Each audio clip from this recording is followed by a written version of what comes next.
Setiap tahun harus ada musrenbangnas. Ini di mana sekarang? Di mana sekarang? Zaman saya saja, saya sedih sekali. Kami membuatnya luar biasa. Dan orang-orang yang terpandai di Indonesia di dalam birokrasi itu berkelompok di 2 tempat. Yang satu Bank Indonesia, yang satu di Bappenas. Coba cek. Itu ketika saya PhD-nya 87 orang dari universitas terbaik di dunia. Itu bekerja setengah mati, tapi yang jadi menteri, pemimpin partai, nggak mau baca, males. Sekarang lebih parah lagi, karena anggota DPR-nya kaum para artis. Jadi mereka bergabung ini dengan ideologi apa gitu. Ini perlu kita pikirkan bersama.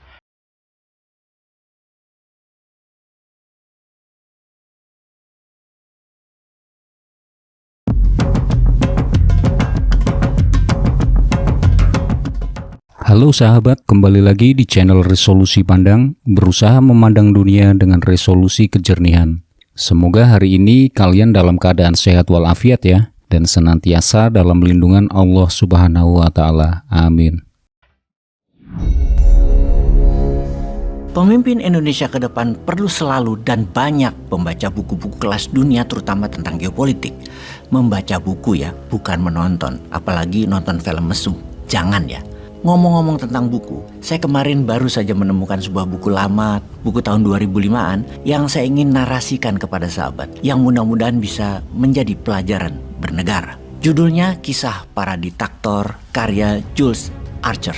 Buku tersebut mengulas bagaimana sepak terjang para diktator di dalam memerintah. Baik kekuasaan itu didapat dengan cara demokratis atau pemilihan langsung ataupun melalui kudeta. Yang menarik, asal-usul seorang diktator itu tidak mengenal asalnya. Bisa saja berasal dari kalangan elit, bisa juga dari kalangan kampung yang deso. Secara ideologi, diktator juga bisa berasal dari kalangan kiri, sosialis atau komunis, maupun dari kalangan kanan, liberal atau demokratis. Semua sama saja, nggak ada urusannya sama asal lahir dan ideologinya. Intinya, tindakan diktator bisa dilakukan oleh siapa saja yang haus kekuasaan. Orang-orang yang dikatakan melakukan tindakan diktatorship seperti Franco dari Spanyol, Juan Perón dari Argentina, Salazar dari Portugal, Fidel Castro dari Kuba, Diaz dari Meksiko, Mussolini, Stalin dari Rusia, dan lain sebagainya. Itu asal-usulnya beragam dan ideologi politiknya juga beragam. Cara mengambil kekuasaannya juga beragam. Ada yang demokratis, ada yang dikudeta, dan ada yang mengkudeta.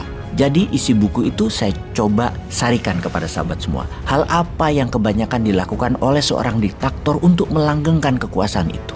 Kira-kira sebagai berikut. 1, mereka melakukan taktik memecah belah masyarakat dengan opini dan segregasi pemisahan kelompok, kemudian melumpuhkan kebebasan berpikir kritis rakyat kepada penguasa dalam rangka ingin melanggengkan kekuasaannya.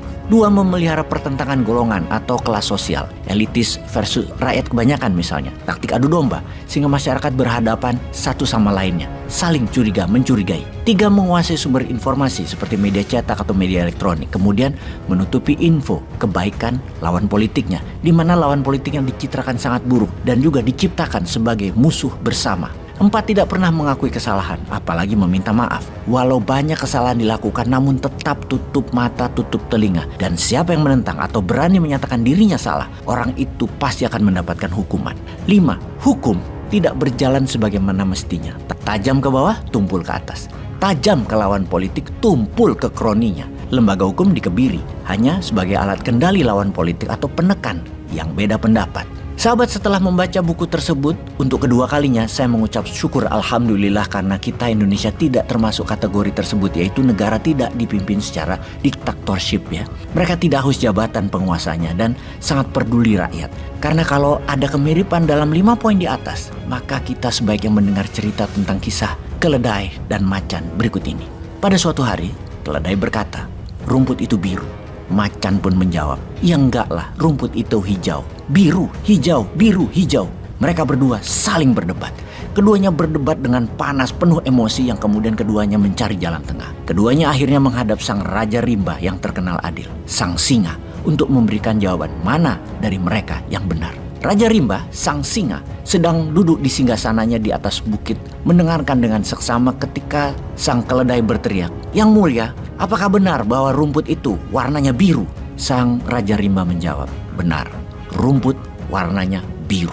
Kemudian keledai itu maju lebih depan lagi ke hadapan sang raja dan berkata, "Itu macan tidak sependapat dengan saya dan mengatakan rumput itu hijau, padahal rumput itu biru. Mohon macan itu dihukum yang mulia." Kemudian sang raja mengumumkan, "Kamu macan dihukum 1 tahun penjara." Mendengar keputusan sang Raja Rimba, keledai bersorak sukacita, menari-nari sambil berkata, "Rumput itu biru." Macan dengan jantan menerima hukuman tersebut, namun tetap mempertanyakan keputusan sang Raja Rimba. "Yang mulia, kenapa saya dihukum? Bukankah rumput itu benar hijau warnanya?"